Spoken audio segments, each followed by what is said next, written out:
सभी साथियों का बहुत बहुत स्वागत है। वीडियो क्लास नंबर 2 हम लोग करेंगे भारतीय न्यायिक संहिता के लिए। अब स्टेप बाय स्टेप धारा बाई धारा, पर धारा में क्या क्या सिर्फ हेडिंग ही जरूरी है, इस धारा और हेडिंग के अलावा क्या क्या आपको ज़्यादा ध्यान रखने की ज़रूरत है। कई बार कुछ कंसेप्चुअल अंडरस्टैंडिंग की ज़रूरत पड़ेगी। जो इलस्ट्रेशंस यानी दृष्टांत गिवन है ऑफिशियल जो कह सकते हैं डॉक्यूमेंट में, बीएनएस में, उसको भी हम लोग देख लेंगे, उससे कंसेप्चुअल सवाल भी बन सकता है। तो आइए चलिए हम लोग देखना शुरू करते हैं। धारा का नाम मतलब जैसे 311 है तो 311 में गिवन क्या है वो जरूरी है, सेक्शन और उसके कंटेंट को मिलाने को आ सकता है। और ऐसे एक नहीं 3 4 5 सवाल भी आ सकते हैं कि इस सेक्शन में क्या गिवन है, किस सेक्शन में कंटेंट क्या है, या फिर उसकी हेडिंग क्या है।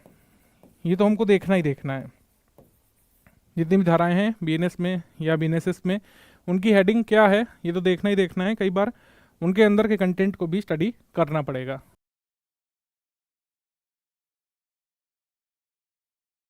तो चलिए बीएनएस की महत्वपूर्ण धाराओं को, वैसे तो मैं जैसे मैंने आपको बताया कि सेक्शन किस सेक्शन में क्या गिवन है उसकी हेडिंग तो ज़रूरी है ही हमारे लिए, हमारे एग्जाम के लिए, लेकिन उसके अंदर की बातें भी कुछ कुछ धाराओं की हम लोग स्टडी करेंगे जिसमें सिर्फ सेक्शन और किस धारा में क्या गिवन है, जहाँ पर वो ज़रूरी है वो भी मैं आपको बताता हुआ चलूँगा। ठीक है, तो बीएनएस में शीर्षक अध्याय, ये जो पहला चैप्टर होता है वो प्रारंभिक प्रिलिमिनरी होता है, किसी भी कह सकते हैं कानून का पहला चैप्टर जो है वो प्रिलिमिनरी या फिर प्रारंभिक होता है। उसमें टाइटल वगैरह, शॉर्ट टाइटल, कमेंसमेंट, एप्लीकेशन सब गिवन रहता है। परिभाषाएं गिवन है 2.1 से 2.39 तक। सेक्शन 2 में यानी धारा 2 में परिभाषाएं गिवन है। क्या गिवन है? डेफिनेशंस 1 से 39 तक। नई धारा मतलब जो है नया एडिशन क्या है, ये 3 में शिशु। ठीक है, जो सबसेक्शन 3 है सेक्शन 2 का सबसेक्शन 3, उसमें शिशु गिवन है यानी चाइल्ड को डिफाइन किया गया है। तो सेक्शन 2 सबसेक्शन 3 में जो चाइल्ड डिफाइन किया गया है, चाइल्ड कोई भी ऐसा व्यक्ति जो होगा, चाइल्ड इज बेलो 18 ईयर्स। ये एग्जाम के लिए जरूरी है। ये जो चाइल्ड डिफाइन किया गया है उसकी आयु कितनी है, तो शिशु यानी कि चाइल्ड जिसकी आयु 18 से कम हो, 18 वर्ष से कम आयु का व्यक्ति चाइल्ड है। आईपीसी में माइनर की डेफिनेशन होती थी, लेकिन इसमें चाइल्ड की डेफिनेशन बताई है। और चाइल्ड जेंडर न्यूट्रल है, यहाँ पर लड़की भी हो सकती है, लड़का भी हो सकता है, कोई ट्रांसजेंडर भी हो सकता है। ठीक है, जिसकी आयु 18 से कम हो वो चाइल्ड है। ठीक है, सेक्शन 3.1 से 3.9 में जनरल एक्सप्लेनेशन गिवन है, साधारण स्पष्टीकरण। सेक्शन 3 की उपधारा 1 से 9 में, सबसेक्शन 1 से सबसेक्शन 9, सेक्शन 3 में क्या गिवन है? जनरल एक्सप्लेनेशन, साधारण स्पष्टीकरण गिवन है। अध्याय 2 से दंडों के विषय में है। तो अध्याय 2 में शुरू होता है सेक्शन 3। ठीक है, धारा 4 बेसिकली, धारा 4। अध्याय 2 में धारा 4 शुरू हो जाता है। धारा 4 में क्या गिवन है? दंड। अपराधी को इस संहिता के उपबंधों के अधीन जो दंड दिए जा सकते हैं, मतलब कितने प्रकार के दंड इस बीएनएस में डिफाइंड है, वो किसमें गिवन है? धारा 4 में। इस पर एग्जाम में आ सकता है कि ऑफेंसेस या ऑफेंडर्स के लिए कौन कौन से पनिशमेंट डिफाइंड है धारा 4 में। तो धारा 4 या सेक्शन 4 में गिवन है डेथ यानी मृत्यु, इम्प्रिजनमेंट फॉर लाइफ, आजीवन कारावास, imprisonment which is of 2 description, 2 तरीके का कारावास, जिसमें रिगरस हो सकता है, जिसमें कठोर श्रम कराया जाएगा, और एक सिंपल या सादा कारावास। फॉर फीचर ऑफ प्रॉपर्टी ये गिवन है डी में, 2D में ये गिवन है फॉर फीचर ऑफ प्रॉपर्टी, मतलब सेक्शन 4D में फॉर फीचर ऑफ प्रॉपर्टी, संपत्ति को जब्त करने की सजा दी जा सकती है कोर्ट के द्वारा, जुर्माना लगाया जा सकता है। और कम्युनिटी सर्विस, ये आईपीसी में नहीं था, ये नया जोड़ा गया है। आईपीसी में सामुदायिक सेवा का प्रावधान नहीं था। ठीक है, कम्युनिटी सर्विस 6 प्रकार के ऑफेंसेस के लिए। सेक्शन 5 में दंडादेश का लघुकरण, दंडादेश का लघुकरण यानी कि कम्यूटेशन ऑफ सेंटेंस, किसमें गिवन है? सेक्शन 5 में, commutation of sentence. Appropriate government को भी डिफाइन किया गया है। अप्रोप्रिएट गवर्नमेंट कौन हो सकती है? या तो केंद्र सरकार होगी या तो राज्य सरकार होगी। तो अप्रोप्रिएट गवर्नमेंट में सेंट्रल गवर्नमेंट भी आ जाएगा, स्टेट गवर्नमेंट भी आ जाएगा। तो अप्रोप्रिएट गवर्नमेंट में without the consent of offender commute any punishment under the Sanhita to any other punishment in accordance with the 474 of Bharatiya Nagarik सुरक्षा संहिता।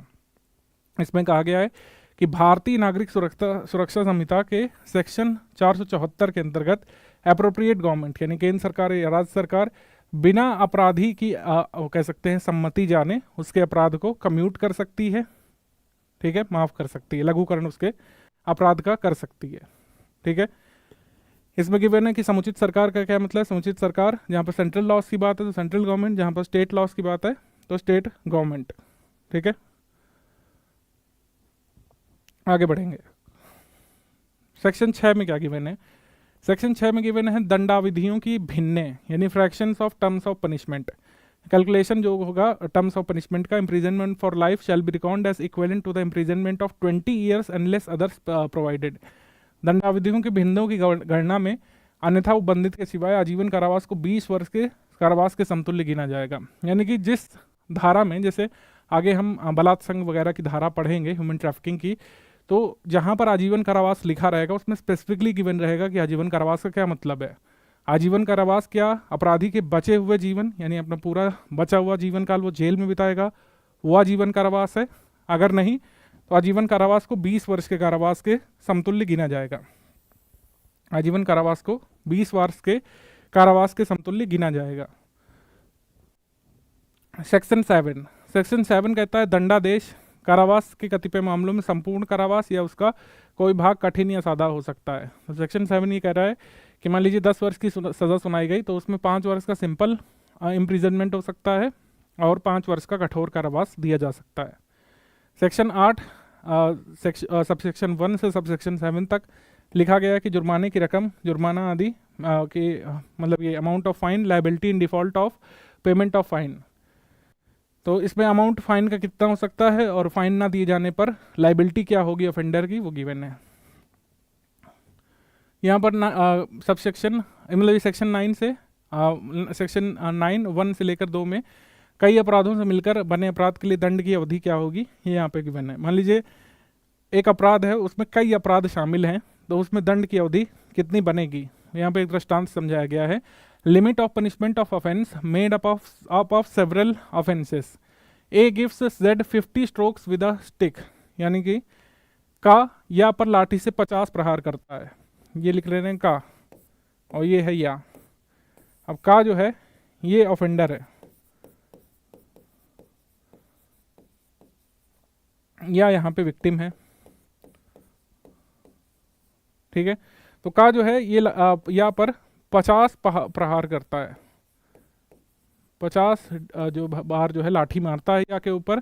यहाँ यह हो सकता है कि का ने संपूर्ण मारपीट द्वारा उन प्रहारों में से प्रत्येक प्रहार द्वारा जिनमें भी संपूर्ण मारपीट गठित होती है या कि स्वेच्छा उपहति कारित करने का अपराध किया है। लेकिन का प्रत्येक प्रहार के लिए दंडनीय होता तो प्रत्येक प्रहार के लिए 1 वर्ष के हिसाब से 50 वर्ष के कारावास के लिए हो सकता था, किंतु वह संपूर्ण मारपीट के लिए केवल एक ही प्रकार के दंड से दंडनीय है। अब जैसे 50 लाठी का ने या को मारी, अब या के ऊपर ग्रीवियस हर्ट हो सकता है, या का कोई हाथ टूट सकता है, डिसलोकेशन ऑफ बोन हो सकता है, चेहरे का कह सकते हैं डिफॉर्मेंट हो सकता है, डिफॉर्म हो सकता है उसका चेहरा। तो ये किस धारा के अंतर्गत अपराध बनेगा, ग्रीवियस हर्ट, ठीक है। घोर उपहति जो है ग्रीवियस हर्ट से उसको दंडनीय किया जाएगा। लेकिन अगर ऐसे गिने कि 50 लाठी मारी, एक लाठी के लिए 1 वर्ष की सजा, तो क्या 50 वर्ष का कारावास मिलेगा उसको? नहीं, टोटल जो मारपीट जो उसने की 50 लाठी मार करके उससे जो अपराध गठित हुआ उस अपराध की सजा ये का को मिलेगी, ये जानना महत्वपूर्ण है यहाँ पे। तो वही यहाँ पर है, सेक्शन 9 में डिफाइन किया गया है कि कई अपराधों से मिलकर एक अपराध बनता है। किंतु यदि उस समय का या को मार रहा था, यहाँ पर कोई अन्य पर्सन आ जाता है, माँ जो है इसका फ्रेंड है, अब माँ या को बचाने की कोशिश में का से लाठी खा जाता है, ठीक है। तो अब यहाँ पर का 2 अपराधों का दोषी है, एक या से मारपीट करने के लिए और माँ जो बचाने आया था उसको मारने के लिए दूसरे दंड से दंडनीय होगा। ये यहाँ पे डिफाइंड है सेक्शन 9 में कि कैसे अपराधों का गठन होता है, वही यहाँ पे इलस्ट्रेशन इंग्लिश मीडियम में गिवन है। आगे बढ़ेंगे, सेक्शन 10 इसको आप पढ़िए।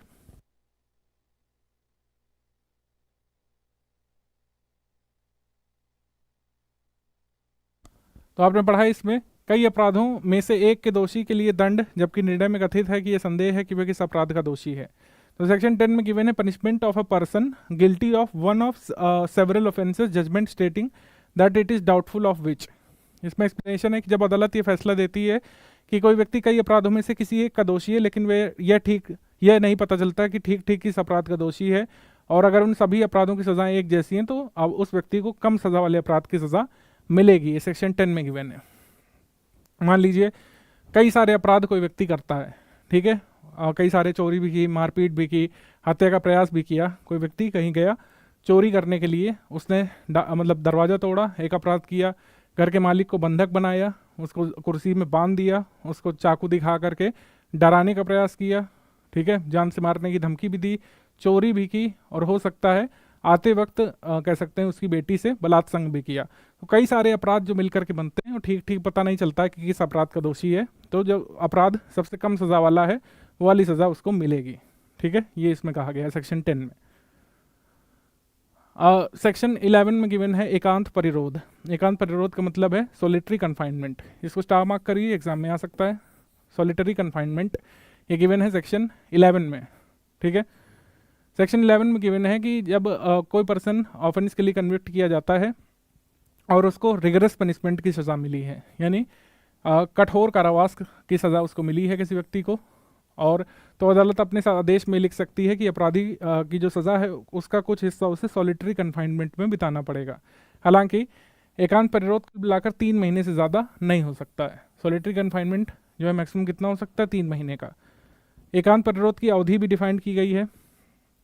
सॉलिटरी कन्फाइनमेंट जो है ये सेक्शन 12 में वैसे डिफाइन किया गया है, ठीक है।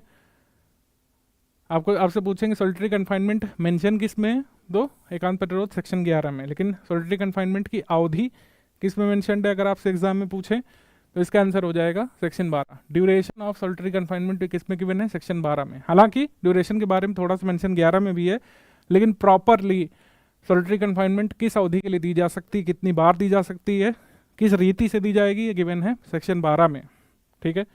यहाँ पे देखेंगे हम लोग सॉलिटरी कन्फाइनमेंट में गिवन है कि सेक्शन 11 में गिवन है कि ये लगातार एकांत परिरोध पर प्रतिबंध है। एकांत कारावास की कोई भी अवधि एक बार में 14 दिन से अधिक नहीं होगी, यानी किसी को भी एक ही बार में लगातार 14 दिन से ज़्यादा सॉलिटरी कन्फाइनमेंट नहीं दिया जा सकता, उसके मानसिक स्वास्थ्य और मानवाधिकार वगैरह को ध्यान में रखते हुए। एकांत कारावास की अवधियों के बीच अंतराल कम से कम कारावास की अवधि जितना होना चाहिए, यानी 14 दिन के लिए किसी को कन्फाइन किया तो दोबारा सॉलिटरी कन्फाइनमेंट 14 दिन की अवधि के बाद ही दिया जाएगा, ठीक है। 3 महीने से अधिक की सजा के लिए किसी भी एक महीने में एकांत कारावास 7 दिनों तक सीमित है, और इन प्रतिबंधों का उद्देश्य दंड और निवारण के उद्देश्यों की पूर्ति करते हुए अत्यधिक मनोवैज्ञानिक क्षति को रोकना है। यानी कि ये रिस्ट्रिक्शन जो लगाए गए हैं कंटिन्यूड सॉलिटरी कन्फाइनमेंट पर, वो साइकोलॉजिकल हार्म जो हो सकता है व्यक्ति को सॉलिटरी कन्फाइनमेंट में, उसको ध्यान में रखते हुए ये लिमिट किया गया है, ठीक है, ये ध्यान रखिएगा। सेक्शन 12 में ड्यूरेशन ऑफ सॉलिटरी कन्फाइनमेंट है कि एक बार में जो है 14 दिन से ज़्यादा नहीं होगा, और जो है सेंटेंस एक्सीडिंग 3 मंथ 3 महीने से ज़्यादा की सज़ा का प्रावधान है, तो एक मंथ में 14 दिन के लिए मतलब 7 दिन के लिए ही सॉलिटरी कन्फाइनमेंट दिया जाएगा, ठीक है। पूर्व दोष सिद्धि के पश्चात कतिपय अपराधों के लिए वर्धित दंड ये गिफ्ट में गिवन है सेक्शन 13 में। यानी कि कोई अपराध किसी व्यक्ति ने पहले किया है, चोरी किया, बार बार चोरी कर रहा है, तो उसके लिए बढ़ा हुआ दंड मिलेगा चोरी का हर बार, ये सेक्शन 13 में गिवन है। और अब चैप्टर 3 पे आ जाते हैं हम लोग, एक्सेप्शनल केसेस। साधारण अपवाद, यानी कि किन किन दशाओं में जो अपराध है वो अपराध नहीं माना जाएगा। जैसे सेक्शन 14 में विधि द्वारा आबद्ध या तथ्य की भूल के कारण अपने आप को विधि द्वारा आबद्ध होने का विश्वास करने वाले व्यक्ति द्वारा किया गया कार्य, यानी कि act done by a person bound और by mistake of fact believing himself bound by law. Nothing is an offense which is done by a person who is by reason of a mistake of fact and not by reason of a mistake of law in good faith believes himself to be bound by law। अब ये सब जो कुछ लिखा है आपको समझ नहीं आ रहा होगा, इसी वजह से इलस्ट्रेशन यहाँ पे गिवन है। बीएनएस में एक खास बात है कि कई जगह पर दृष्टांत यानी कि इलस्ट्रेशन से डिफाइन किया गया है कि ये सेक्शन क्या कहना चाह रहा है, ठीक है। विधि के समादेशों के अनुरूप अपने वरिष्ठ अधिकारी के आदेश से एक सैनिक ने भीड़ पर गोली चलाई है तो का ने कोई अपराध नहीं किया। ठीक है, यानी कि कोई सोल्जर है जिसका नाम है का, कोई सोल्जर है उसका नाम लेते हैं का, उसका अधिकारी है, अधिकारी है जा। अब जा ने का से कहा कि फायर, तो का ने भीड़ पर गोली चला दी। तो का को लगता है कि जा ने कहा है तो ये विधि सम्मत ही है, मतलब का अपने आप में विश्वास करता है कि मेरा सुपीरियर कह रहा है तो ये लॉफुल ही होगा, भीड़ पर गोली चला देते हैं। तो का ने कोई अपराध नहीं किया, वो ये कह रहे हैं। इसके अलावा न्यायालय का अधिकारी का मां को गिरफ्तार करने के लिए उस न्यायालय द्वारा आदेशित किए जाने पर सम्यक जांच के पश्चात ये विश्वास करके कि या ही मां है या को गिरफ्तार कर लेता है, का ने कोई अपराध नहीं किया। मान लीजिए कोई पुलिस अधिकारी है, उसको एक सम्मन मिला कि इस व्यक्ति को पकड़ करके ले आओ। सम्मन में लिखा था राधे श्याम, राधे श्याम लिखा था, और कोई व्यक्ति जो है, मतलब ये पुलिस वाला गया, उसने जांच की, सम्मन के पते को देखा और उसने राधा श्याम नामक व्यक्ति को पकड़ लिया। उसे लगा कि भाई स्पेलिंग की मिस्टेक है, यही व्यक्ति राधे श्याम है, राधा श्याम है, उसको न्यायालय में प्रस्तुत कर देता है। तो उसे लगा कि हाँ राधा श्याम एक ही है, मतलब कोर्ट का सम्मन है, तो उसने गलत व्यक्ति को कोर्ट में प्रस्तुत कर दिया। फिर भी का ने कोई अपराध नहीं किया, ठीक है, का ने कोई अपराध नहीं किया अगर वो गलत व्यक्ति को पकड़ करके ले आता है। तो कोई बात अपराध नहीं है जो न्यायिक रूप से कार्य करते हुए किसी न्यायाधीश द्वारा किसी ऐसी शक्ति के प्रयोग में की जाती है जिसके बारे में उसे सद्भावपूर्व विश्वास है कि उसके पास वह है या विधि द्वारा दी गई है।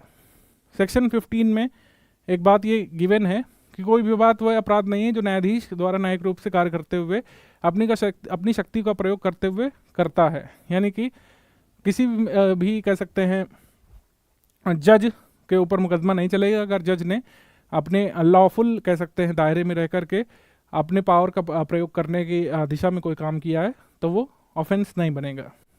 सेक्शन 15, सेक्शन 16 ये कहता है कि कोई भी बात जो न्यायालय के निर्णय या आदेश के अनुसरण में की जाती है जिसके लिए न्यायालय द्वारा वारंट दिया जाता है, यदि ऐसे निर्णय आदेश लागू रहने के दौरान किया जाता है तो अपराध नहीं है, भले ही न्यायालय को ऐसा निर्णय आदेश पारित करने का कोई अधिकार क्षेत्र ना हो। ऐसे कोर्ट से कोई सम्मन मिला, ज़्यादातर पुलिस वालों को कह सकते हैं इम्यूनिटी देने वाले ये कह सकते हैं एक्ट है, अगर आप देखें ध्यान से इनको पढ़ें।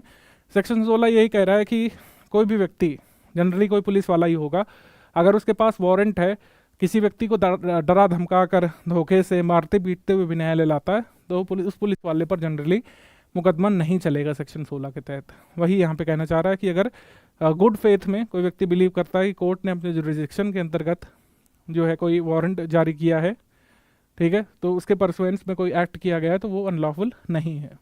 आगे सेक्शन 17, विधि द्वारा न्यायानुमत या तथ्य की भूल को अपने विधि द्वारा न्यायानुमत होने का विश्वास करने वाले व्यक्ति द्वारा किया गया कार्य। देखिए इसमें एक दृष्टांत गिवन है, इसको ध्यान से पढ़िए। का या को ऐसा करते हुए देखता है जो का को हत्या प्रतीत होता है, का सद्भावपूर्वक काम में लाए गए अपने श्रेष्ठ निर्णय के अनुसार उस शक्ति के प्रयोग में लेते हुए जो विधि ने हत्या करने वाले को उस कार्य में पकड़ने के लिए समस्त व्यक्तियों को दे रखी, या को उचित प्राधिकारियों द्वारा समक्ष ले जाने के लिए या को बंदी बना लेता है, अभिग्रहित करता है। का ने कोई अपराध नहीं किया है, ठीक है, चाहे तत्पश्चात असल बात निकले कि वह आत्मरक्षा में कार्य कर रहा था। जैसे का कोई पर्सन है, वो या को देखता है कि वो किसी की हत्या करने का प्रयास कर रहा है और उसको पकड़ लेता है, पुलिस स्टेशन ले जाता है, तो का ने कोई अपराध नहीं किया है। सेक्शन 17 ये कहता है nothing is an offence which is done by a person who is justified by law और who by reason of a mistake of fact and not by reason of a mistake of law in good faith believes himself to be justified by law in doing. Section 18 कह रहा है कोई भी कार्य अपराध नहीं जो दुर्घटना या दुर्भाग्य से तथा बिना किसी आपराधिक इरादे के ज्ञान से वैध तरीके से वैध साधनों से उचित सावधानी या सतर्कता के साथ किया गया। ये कह रहे हैं कि जैसे का कुल्हाड़ी से कुछ काट रहा है, का कुल्हाड़ी से कुछ काम कर रहा है, कुल्हाड़ी का जो फल है उसमें से निकल जाता है, जो है हैचेट का जो हेड है वो फ्लाई करके उछट जाता है, निकट खड़े हुए व्यक्ति से को लग करके व्यक्ति मर जाता है। यदि का की ओर से उचित सावधानी का कोई अभाव नहीं था तो उसका कार्य माफी योग्य है और अपराध नहीं है। हालांकि न्यायालय में इस बात का पूरा बहस की जाएगी। कोई भी व्यक्ति नहीं कह सकता है कि हाँ मैं कुल्हाड़ी सही से रखे हुआ था। ये बात तथ्य का प्रश्न है कि न्यायालय में देखा जाएगा कि क्या कुल्हाड़ी ढीली थी, क्या कुल्हाड़ी वो चेक कराता था कि नहीं कराता था, कुल्हाड़ी बहुत पुरानी तो नहीं थी, ये सब चीज़ें देखी जाएंगी। हालांकि ये कहा गया है कि अगर का जो पर्सन है, जो कोई भी मतलब लकड़हारा है या कुल्हाड़ी से कोई काम कर रहा है, अगर उसने सारी सावधानी बरती थी और फिर भी दुर्भाग्य के कारण कोई व्यक्ति मर गया तो उसका अपराधी का नहीं बनेगा। ये यहाँ पे गिवन है, ठीक है, ये सेक्शन 18 में गिवन है।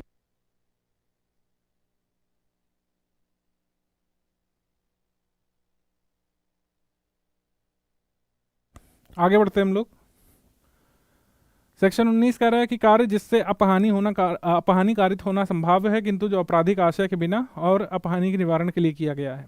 जैसे का एक बड़ी अग्निकांड के समय आग को फैलने से रोकने के लिए घरों को गिरा देता है, वह इस कार्य को मानव जीवन या संपत्ति को बचाने के आशय से सद्भाव पूर्वक करता है, गुड फेथ में। यदि यह पाया जाता कि निवारण की जाने वाली अपहानि इस प्रकृति की थी और इतनी आसन्न थी कि का कार्य माफी योग्य है तो का अपराध का दोषी नहीं है। जैसे कोई फायर फाइटर ले लेते हैं, वो लोगों को आग को फैलने से बचाने के लिए कुछ घरों को गिरा देता है, ठीक है, और घरों में रहने वाले किसी व्यक्ति को चोट लग जाती है या फिर उसकी संपत्ति की हानि होती है और वो का के ऊपर मुकदमा कर देता है। तो ये देखा जाएगा कि अगर क्या आग इतनी बड़ी थी और क्या सद्भाव पूर्वक का ने काम किया है तो का दोष मुक्त माना जाएगा। ये सेक्शन 19 में गिवन है, ठीक है। Act likely to cause harm but done without criminal intent और and to prevent other harm, ये सेक्शन 19 में गिवन है। सेक्शन 20 में गिवन है कि 7 वर्ष से कम आयु के शिशु का कार्य अपराध नहीं माना जाएगा, ठीक है। मान लीजिए कोई बच्चा है, उसके द्वारा किए गए कोई हरकत से किसी की जान भी चली जाती है तो वो अगर वो बच्चा 7 वर्ष से कम उम्र का है तो अपराध नहीं माना जाएगा उसका कार्य। सेक्शन 21 में गिवन है 7 वर्ष से ऊपर किंतु 12 वर्ष से कम आयु के अपरिपक्व समझ के शिशु का कार्य अपराध नहीं माना जाएगा, ठीक है। और सेक्शन 22 में विकृत चित्त व्यक्ति का कार्य अपराध नहीं माना जाएगा, पर्सन ऑफ अनसाउंड माइंड का कार्य अपराध नहीं माना जाएगा। आगे सेक्शन 23 में कोई ऐसे व्यक्ति का कृत्य जो अपनी इच्छा के विरुद्ध मतता में होने के कारण निर्णय पर पहुंचने में असमर्थ है, an act of a person incapable of judgment by reason of intoxication caused against his will, तो ये अपराध नहीं माना जाएगा। मान लीजिए कोई व्यक्ति है, उसको जबरन किसी ने दारू पिला दिया बिना उसकी कंसेंट के और उसके द्वारा कोई अपराध हो जाता है तो अपराध नहीं है। हालांकि ये बर्डन ऑफ प्रूफ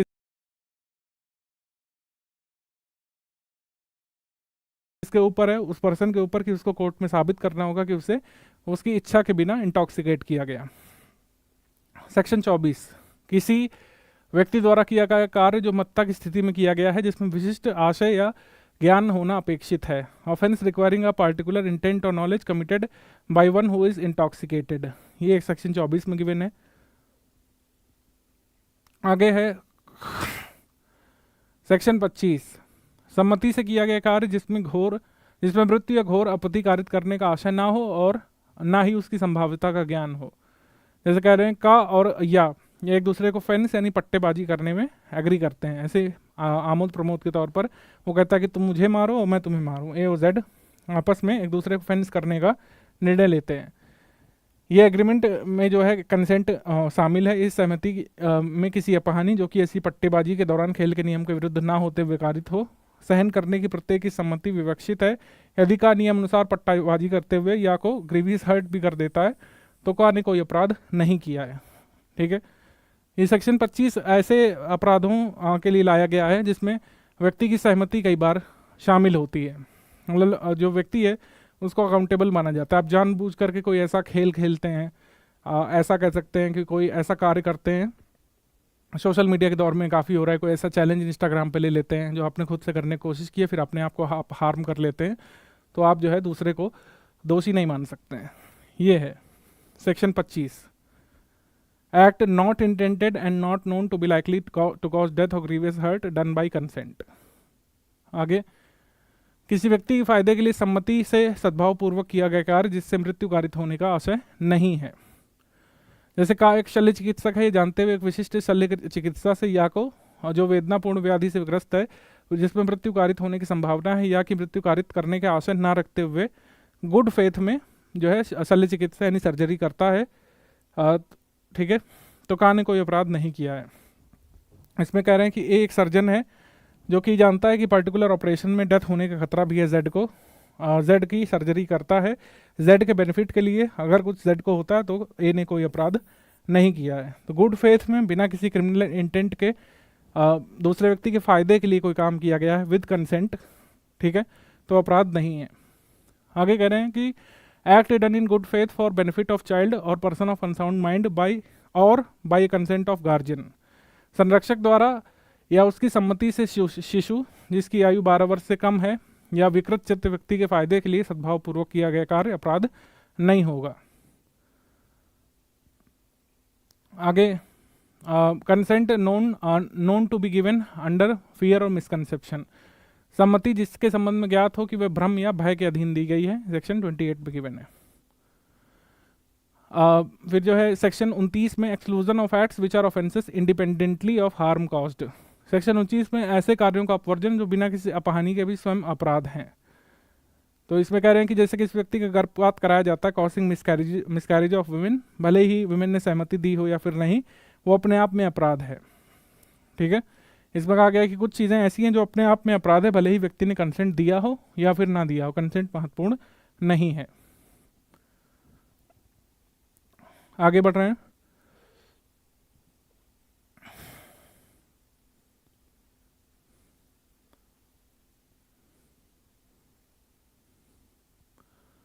सम्मति के बिना किसी व्यक्ति के फायदे के लिए सद्भावपूर्वक किया गया कार्य अपराध नहीं है, जैसे कोई शिशु या के साथ का जलते हुए घर में है, कोई बच्चा है या उसके साथ का एक जलते हुए घर में बैठा है, घर के नीचे एक लोग कंबल तान देते हैं का उस शिशु को ये जानते हुए कि वो गिर करके शिशु मर भी सकता है, लेकिन शिशु को बचाने के लिए छत से गिरा देता है, तो यदि गिरने से शिशु मर भी जाता है तो भी का ने कोई अपराध नहीं किया है। इसमें कह रहे हैं कि किसी व्यक्ति के फायदे के लिए उसकी सहमति के बिना कोई काम किया गया है तो वो अपराध नहीं है।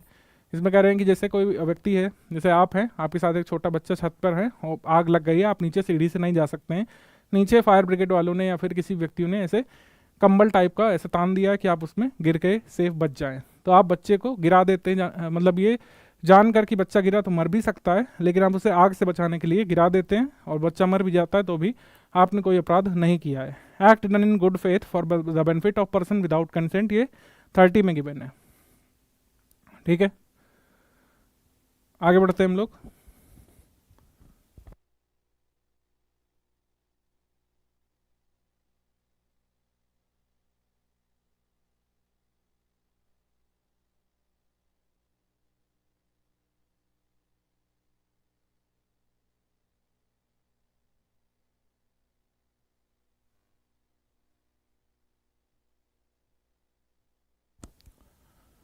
आगे है सद्भाव पूर्वक दी गई संसूचना, जैसे कहा एक सर्जन है, एक रोगी को वो गुड फेथ में बताता है कि वह जीवित नहीं रह सकता है, उसके पास कुछ ही दिन बचे हैं और इस आघात से जो है दूसरा, मतलब जैसे रोगी है वो रोगी मर जाता है, तो का ने कोई अपराध नहीं किया है। मतलब ये कोई कैंसर विशेषज्ञ, आप उसके पास गए, वो कहता है कि आप 3rd स्टेज में, आपके पास समय नहीं बचा है, आपके पास 3-4 महीने का ही समय बचा है और आप अगले दिन मर जाते हैं, मतलब वो व्यक्ति जो गया था कैंसर स्पेशलिस्ट के पास, तो कैंसर स्पेशलिस्ट इस अपराध का दोषी नहीं माना जाएगा सद्भावपूर्वक दी गई संसूचना के लिए।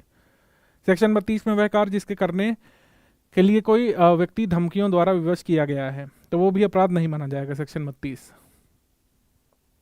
सेक्शन 32 में ये गिवन है कि जैसे कोई पर्सन है, जैसे कोई पर्सन ए है और ये बी है, ये सी है। अब ए को जो है बी ने धमकियां दी थी कि अगर आप सी को जो है नहीं पीटोगे, सी की पिटाई नहीं करोगे, तो बी जो है ए के कह सकते हैं बच्चे जिसका नाम है एफ, उसको मार देगा। तो एफ को बचाने के लिए ए अगर सी की पिटाई करता है तो ए ने कोई अपराध नहीं किया है। इसमें भी लेकिन कई सारी चीज़ें देखी जाएंगी कोर्ट में। आगे है सेक्शन 33, तुच्छ अपहानि कारित करने वाला कार्य, ठीक है। तुच्छ अपहानि कारित करने वाला कार्य अपराध नहीं होगा। और प्राइवेट प्रतिरक्षा के अधिकार के विषय में है कि सेक्शन 34 में प्राइवेट प्रतिरक्षा में की गई बातें अपराध नहीं है, things done under private defence, वो अपराध नहीं है। और उसके बाद सेक्शन 35 है शरीर और संपत्ति की प्राइवेट प्रतिरक्षा का अधिकार, ये डिफाइंड है सेक्शन 35 में। सेक्शन 36 में ऐसे व्यक्ति के कार्य के विरुद्ध प्राइवेट प्रतिरक्षा का अधिकार जो विकृत चित्त आदि है, इसमें ऐसे व्यक्ति के कार्य के विरुद्ध प्राइवेट प्रतिरक्षा का अधिकार जो विकृत चित्त है, यानी कि right of a private defence against a person of an unsound mind. इसमें देखिए इलस्ट्रेशन गिवन है कि या एक विकृत चित्त व्यक्ति है, का को जान से मारने का प्रयत्न करता है या किसी अपराध का दोषी नहीं है। किंतु का को प्राइवेट प्रतिरक्षा का वही अधिकार है जो या के स्वस्थ चित्त होने की दशा में रखता। ठीक है, तो मतलब या भले ही अनसाउंड माइंड का व्यक्ति है लेकिन प्राइवेट डिफेंस का अधिकार या को वैसा ही है कि अगर जो है मतलब का को वैसा ही प्राइवेट डिफेंस का अधिकार है जैसे या अगर स्वस्थ होता तो वैसा ही। का रात्रि में एक घर में प्रवेश करता है जिसमें प्रवेश करने के लिए वैध रूप से हकदार है, या जो है गुड फेथ में का को गृह भेदक या फिर कह सकते हैं चोर समझ करके का पर आक्रमण करता है, या यहाँ या इस भ्रम के अधीन का पर आक्रमण करके कोई अपराध नहीं करता है, किंतु का या के विरुद्ध प्राइवेट प्रतिरक्षा का वही अधिकार रखता है जब वह तब रखता जब या उस भ्रम के अधीन कार्य ना करता। तो आप समझ गए होंगे प्राइवेट डिफेंस का अधिकार सभी के विरुद्ध है, चाहे वह विकृत चित्त का व्यक्ति हो चाहे जैसा भी मामला हो। आगे बढ़ेंगे हम लोग। 37 में क्या है कि कार्य जिनके विरुद्ध प्राइवेट प्रतिरक्षा का कोई अधिकार नहीं होता है, सेक्शन 37 में गिवन है। सेक्शन 38 में शरीर की प्राइवेट प्रतिरक्षा के अधिकार का विस्तार स्वेच्छया मृत्यु कारित करने पर कब होता है, यानी कि आप प्राइवेट डिफेंस में किसी व्यक्ति की इंटेंडेड मर्डर कब कर सकते हैं, किन स्थितियों में, वो यहाँ पे गिवन है सेक्शन 38 में। ये इंपॉर्टेंट है, इसको स्टार मार्क करिएगा। सेक्शन 37 में वही चीज़ें गिवन है कि जैसे कोई भी पब्लिक सर्वेंट है वो अपनी ड्यूटीज़ का निष्पादन कर रहा है, आपको अरेस्ट कर रहा है मान लीजिए, तो आप उसे प्राइवेट प्रतिरक्षा के तहत नहीं मतलब हाथापाई उससे कर सकते हैं। ठीक है, तो प्राइवेट प्रतिरक्षा के अधिकार का विस्तार धारा 37 में निर्दिष्ट निर्बंधों के अधीन रहते हुए हमलावर की स्वेच्छया मृत्यु कारित कर देने या कोई अपहानि कारित करने तक तब है जब वह अपराध जिसके कारण ऐसे अधिकार का प्रयोग किया जाता है इसमें पश्चात प्रगणित भांतियों में से कोई भांति का शामिल हो, यानी कि कोई ऐसी स्थितियां जिसमें डिफाइंड है सेक्शन 38 में कि प्राइवेट डिफेंस में आप किसी की डेथ भी कब कॉज कर सकते हैं। तो सच an assault as may reasonably cause the apprehension that death will otherwise be the consequences of assault. आपके ऊपर ऐसा हमला किया जाता है जिसमें आपको पूरी श्योरिटी है कि आपकी डेथ भी हो सकती है, तब आप अपने डिफेंस में किसी व्यक्ति की हत्या कर देते हैं। ठीक है, such an assault as may reasonably cause the apprehension that grievous hurt और will otherwise consequently of such assault. अगर आपको लगता है कि किए गए हमले से आपके ऊपर ग्रीवियस हर्ट हो सकता है तो आप हमला कर सकते हैं, हमले का जवाब दे सकते हैं। N assault with the intention of committing rape, अगर किसी महिला को लगता है कि जो हमला किया गया है वो उसके साथ बलात्संग करने के लिए किया गया है, तो महिला को पावर है कि वो अपने प्राइवेट डिफेंस में किसी की हत्या भी कर सकती है। An assault with the intention of gratifying unnatural lust, मतलब अननेचुरल तरीके से लस्ट का शिकार बनाने के लिए कोई व्यक्ति कर रहा है तो उस पर भी हमला किया जा सकता है।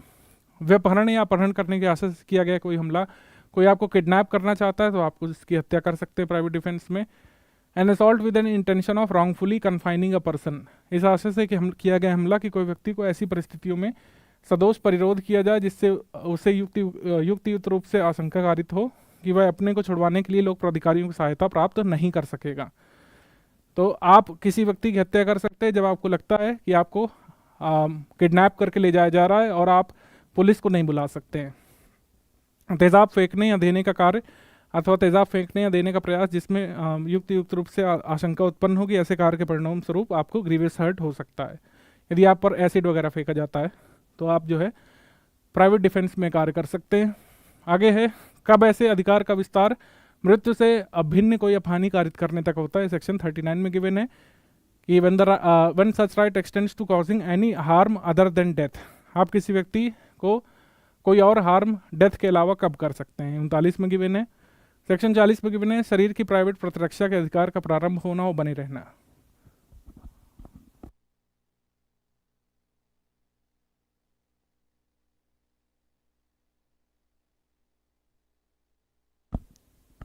यानी आप अपने शरीर की जो प्राइवेट डिफेंस है वो किन स्थितियों में कब से कब तक कर सकते हैं और कब नहीं कर सकते, सेक्शन 40 में। सेक्शन 41 में कब संपत्ति की प्राइवेट प्रतिरक्षा के अधिकार का विस्तार मृत्यु कारित करने तक होता है, अपनी संपत्ति की रक्षा में आप किसी की मृत्यु कब किन स्थितियों में कर सकते हैं। और सेक्शन 42 में when such right extends to causing any harm other than death, ऐसे अधिकार का विस्तार मृत्यु से भिन्न कोई अपहानि कारित करने पर कब होता है, 42 में। और जो है सेक्शन 43 में गिवन है commencement and continuance of right of private defence और प्रॉपर्टी, संपत्ति की प्राइवेट प्रतिरक्षा के अधिकार का प्रारंभ होना और बने रहना। सेक्शन 44 में घातक हमले के विरुद्ध प्राइवेट प्रतिरक्षा का अधिकार जबकि निर्दोष व्यक्ति को अपहानि होने का जोखिम है। इसमें कह रहे हैं कि का पर एक भीड़ द्वारा आक्रमण किया जाता है, का पर एक भीड़ ने आक्रमण किया जो उसकी हत्या करने का प्रयास करती है, भीड़ पर गोली चलाए बिना प्राइवेट प्रतिरक्षा के अपने अधिकार का प्रयोग कार्य साधक के रूप में नहीं कर सकता है, और वह भीड़ में मिले हुए छोटे छोटे शिशुओं की अपहानि करने के जोखिम उठाए बिना गोली नहीं चला सकता है, और यदि इस प्रकार गोली चलाने से उन शिशुओं में से किसी एक शिशु को हर्ट कर देता है तो उसने कोई अपराध नहीं किया है। जैसे का पर किसी भीड़ ने हमला कर दिया, मेरे ऊपर किसी भीड़ ने हमला कर दिया और भीड़ में छोटे छोटे बच्चे भी शामिल हैं, और मैं बिना गोली चलाए बिना भीड़ को नहीं संभाल सकता, तो मैं गोली चलाता हूँ, किसी बच्चे को गोली लगती है तो मैंने कोई अपराध नहीं किया है। ये गिवन है सेक्शन 44 में। ठीक है, अब चैप्टर 4 पे आ जाते हैं हम लोग, दुष्प्रेरण, आपराधिक षड्यंत्र और प्रयत्न के विषय में, यानी abetment, criminal conspiracy and attempt. ठीक है, सेक्शन 45 में गिवन है किसी बात का अबेटमेंट कैसे होता है। अबेटमेंट को डिफाइन किया गया है सेक्शन 45 में। और अबेटर कौन होता है, जैसे गा की हत्या करने के लिए खा का को उकसाता है, का को उकसाया जाता है, मतलब ये इसकी हत्या करने के लिए इसको ये उकसाता है, इसको अलग अलग लिख लेते हैं। जैसे गा इसकी हत्या करने के लिए खा को का उकसाता है, तो खा वह ऐसा करने से इनकार कर देता है, का हत्या करने के लिए खा के दुष्प्रेरण का दोषी है। यानी कि मान लीजिए, ठीक है, मान लीजिए आप हैं, आपका दोस्त है और एक और दोस्त है, यहाँ पर लिख लेते हैं, यहाँ पर आप, आपका दोस्त समीर, इधर लिख लेते हैं रवि। ठीक है, तो आप क्या करते हैं, आप रवि से कहते हैं कि समीर को उड़ा दो। ठीक है, और रवि ऐसा करने से मना कर देता है, रवि कहता है भाई मैं क्यों उड़ाऊं किसी को, तो तब भी आप अबेटमेंट के दोषी हैं। घा की हत्या करने के लिए खा का को उकसाता है, घा की हत्या करने के लिए खा का को उकसाता है, खा ऐसी उकसाहट के अनुसरण में घा को घायल कर देता है, घा का घाव अच्छा हो जाता है, फिर भी का की हत्या के लिए खा को उकसाने का दोषी माना जाएगा। तो मतलब कहने का ये है कि अबेटमेंट का परिणाम हुआ हो या ना हुआ हो, या आधा परिणाम हुआ हो, आपको अबेटर या दुष्प्रेरक माना जाएगा। ठीक है, ये है, मतलब आप किसी व्यक्ति को इंस्टिगेट करते हैं अपराध करने के लिए, और भले ही वो अपराध नहीं भी करता है तो भी आपको अबेटर माना जाएगा। ठीक है, तो अबेटमेंट किस में डिफाइंड है, 45 में, और अबेटर किस में डिफाइंड है, 46 में। आगे, या की हत्या करने के आशय से खा को 7 वर्ष, जो 7 वर्ष से कम आयु का शिशु है वह कार्य करने के लिए का उकसाता है, जिससे या की मृत्यु हो जाती है। खा दुष्प्रेरण के परिणाम स्वरूप वह कार्य का की अनुपस्थिति में करता है और उससे या की मृत्यु कारित करता है। ठीक है, यहाँ यद्यपि खा वह अपराध करने के लिए विधि द्वारा समर्थ नहीं था, तथापि का उसी प्रकार दंडनीय मानो खा ने वह अपराध किया हो। इसमें कह रहे हैं कि जैसे कोई ए है, ए with the intention of murdering Z, Z की हत्या करने के लिए ए बी का यूज करता है, जो कि बी 7 वर्ष से कम उम्र का बच्चा है, बी को इंस्टिगेट किया जाता है।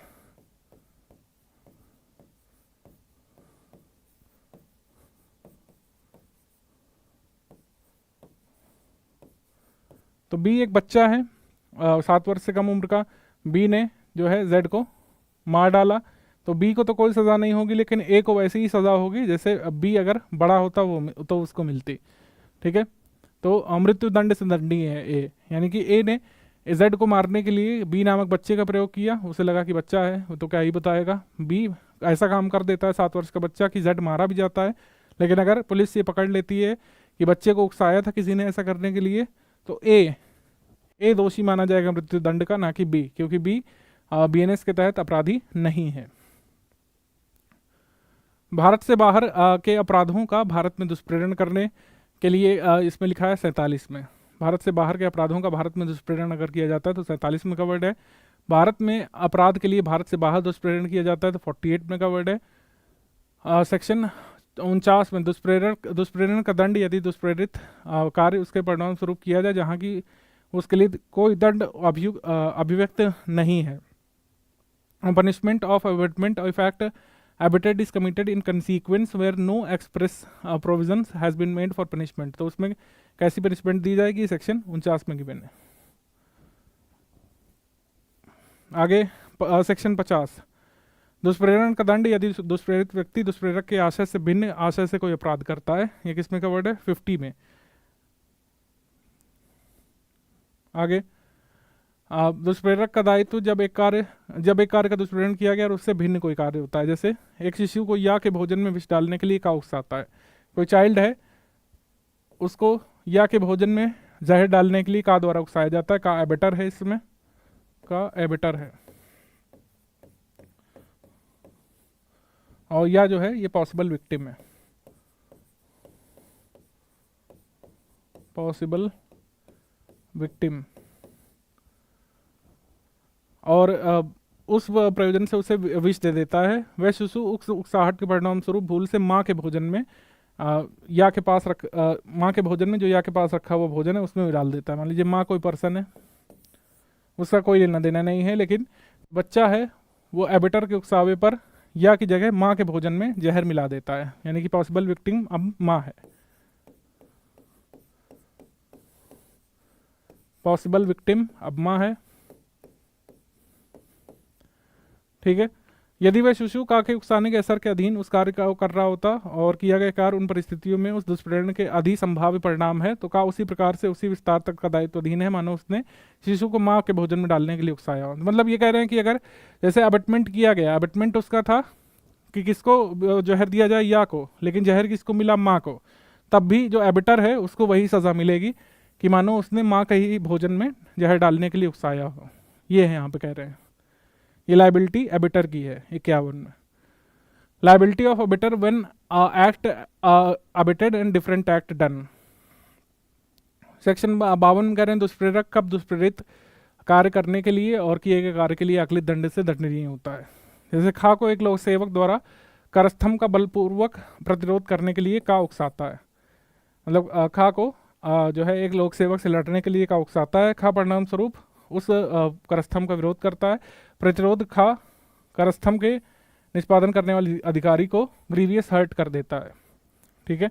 खा ने करस्थम का प्रतिरोध करने और सुरक्षा घोर आपत्ति कारित करने के 2 अपराध किए हैं, इसलिए खा दोनों अपराधों के लिए दंडनीय है। और का ये संभाव्य जानता था कि लोक सेवक के विरोध करने में खा घोर आपत्ति भी कारित कर सकता है, तो का भी उनमें से प्रत्येक अपराध के लिए दंडनीय है। मतलब जैसे जो एबिटर है, एबिटर है और ये जो है खा, ये एबिटेड पर्सन है,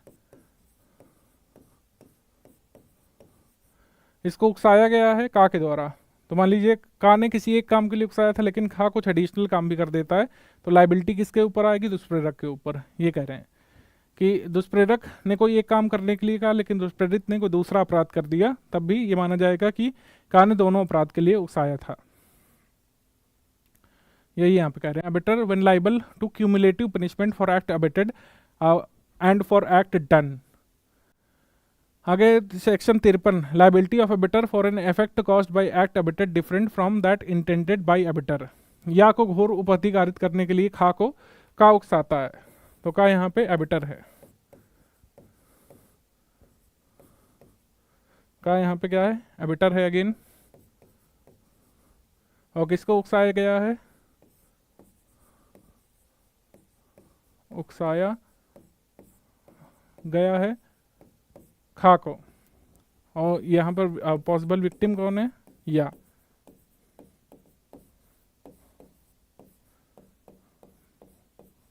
पॉसिबल विक्टिम या है। खा उस उकसाहट के परिणाम स्वरूप, यानी B in sequence of the instigation causes grievous hurt to Z and Z dies in consequence. मतलब ग्रीवियस हर्ट तो या कर ही देता है, लेकिन उस ग्रीवियस हर्ट के परिणाम स्वरूप या की मृत्यु हो जाती है। तो यहाँ यदि का ये जानता था कि दुष्प्रेरित घोर उपति से मृत्यु कारित होना संभव है, तो का हत्या के लिए उपबंधित दंड के लिए दंडनीय होगा। यानी कि अगर का जो एबिटर है, जो ये एबिटर है, अगर इसको ये विश्वास था कि जो ग्रीवियस हर्ट किया जाएगा उससे या की मृत्यु भी हो सकती है, तो उस पर मर्डर का चार्ज भी लगाया जाएगा एबिटर पर। ये 53। अपराध किए जाते समय दुष्प्रेरक की उपस्थिति देखी जाएगी, जैसे किसी ने किसी को इंस्टिगेट किया, इंस्टिगेशन के समय जो इंस्टिगेटर है वो मौजूद था कि नहीं था। और सेक्शन 55, मृत्यु या आजीवन कारावास से दंडनीय अपराध का दुष्प्रेरण खा या की हत्या के लिए का उकसाता है। का यहाँ पे एबिटर है, अगेन एबिटर ये उकसाया गया इसको, या इंस्टिगेटेड इसको लिख लेते हैं,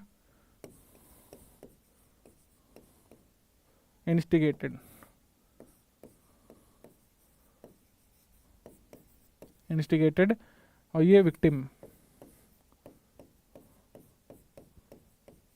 ठीक है। वह अपराध नहीं होता है, यानी जो इंस्टिगेट किया गया खा के द्वारा, उससे कोई अपराध नहीं हुआ। यदि या की हत्या खा कर देता है, तो वह मृत्यु के या आजीवन कारावास से दंडनीय होता। मान लीजिए विक्टिम को ये खा मार डालता इंस्टिगेटेड, तो यहाँ पर कौन सा मुकदमा चलता? मृत्यु, मतलब ये मृत्यु आजीवन कारावास का दंड मिलता। इसलिए का कारावास से जिसकी अवधि 7 वर्ष तक की हो सकती दंडनीय होगा, जुर्माने का भी दंडनीय होगा। मतलब जैसे मृत्यु या आजीवन कारावास से दंडनीय अपराध का अगर दुष्प्रेरण किया जाता है तो उससे लगभग आधी सजा एबिटर को मिलती है, ये होता है। इसमें यह भी लिखा है कि यदि दुष्प्रेरण के परिणाम स्वरूप या को कोई उपत्ति हो जाती है तो वह कारावास से जिसकी अवधि 14 वर्ष तक की हो सकती है दंडनीय होगा, जुर्माने से भी दंडनीय होगा। आगे बढ़ते हैं हम लोग।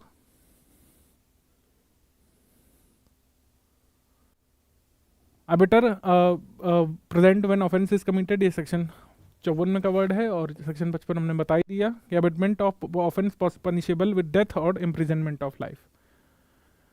और 56 में है कि abetment of offence punishable with imprisonment का एक पुलिस अधिकारी जिसका कर्तव्य लूट को रोकना है, लूट किए जाने का दुष्प्रेरण करता है, ठीक है। Abets the commission of robbery, यदि वह लूट नहीं की जाती तो का उस अपराध के लिए उपबंधित कारावास की दीर्घतम अवधि से आधे और जुर्माने के लिए दंडनीय है। यानी लूट के लिए जो सज़ा है उससे आधे दंड के लिए दंडनीय होगा वो पुलिस अधिकारी जिसने जो लूट को जो है अबेट किया है, ठीक है। ये है कारावास से दंडनीय अपराध का दुष्प्रेरण करने के लिए उससे आधी सज़ा मिलती है, ये है यहाँ पे।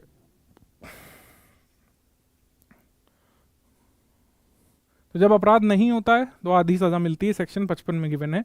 मृत्यु आजीवन कारावास से दंडनीय अपराध का दुष्प्रेरण किया लेकिन वो अपराध नहीं हुआ तो आधी सजा मिलती है। इसके बाद है कि अबेटमेंट ऑफ जनसाधारण ये द्वारा 10 से अधिक व्यक्तियों द्वारा अपराध के लिए दुष्प्रेरण। Abetment of commission of offence by public और मोर देन 10 पर्सन्स, ये 57 में कवर्ड है। मतलब जनता द्वारा कोई अपराध का दुष्प्रेरण करना या फिर 10 से अधिक व्यक्तियों द्वारा किए गए अपराध का दुष्प्रेरण करने पर ये सेक्शन 57 में गिवन है। कोई पब्लिक को भड़काता है कोई अपराध करने के लिए, 10 से अधिक व्यक्तियों को धर्म, समुदाय, किसी और के नाम पर उकसाता है अपराध करने के लिए, तो ये 57 में कवर्ड है। मृत्यु या आजीवन कारावास से दंडनीय अपराध के लिए परिकल्पना को छिपाना, ये है, इसमें कवर्ड है 58 में। Concealing design to commit offence punishable with death और इम्प्रिजनमेंट, यहाँ पे कहा जा रहा है कि ये कह रहे हैं कि का एक पुलिस अधिकारी है, का एक पुलिस ऑफिसर है, का एक पुलिस ऑफिसर है जिसका कर्तव्य लूट को रोकना है, लूट किए जाने का दुष्प्रेरण करता है लेकिन वहाँ लूट नहीं की जाती, तो जो कारावास है वो लूट के लिए जो भी कारावास है उसकी अवधि का आधा जो होगा और जुर्माना उससे दंडनीय होगा वो पुलिस ऑफिसर, अगर लूट नहीं होती है तो, ठीक है। 58 में गिवन है। तो इस तरीके से हमारी ये वाली क्लास खत्म होती है। हम आपको फिर आगे की धाराओं के बारे में बताएंगे, तब तक ये वाली धाराएं आप रिवाइज जरूर करिएगा। एटलीस्ट किस धारा में क्या हेडिंग है, किस चैप्टर में कौन कौन से ऑफेंसेस कवर्ड है, एबेटमेंट कहाँ से कहाँ तक है, ठीक है, और ये एक्सेप्शंस कहाँ से कहाँ तक कवर्ड है, ये देखिएगा, ठीक है।